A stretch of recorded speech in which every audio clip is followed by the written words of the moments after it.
Welcome to our YouTube channel, LegumLawTech.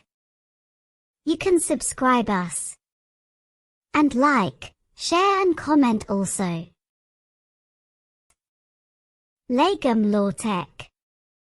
Dear viewers, now we shall discuss about CPC sections with MCQ. Principle of res sub judice is contained in A. Section 10 of CPC. B. Section 11 of CPC. C. Section 13 of CPC. D. Section 15 of CPC. Answer B. Section 11 of CPC. Section 10 of CPC does not apply.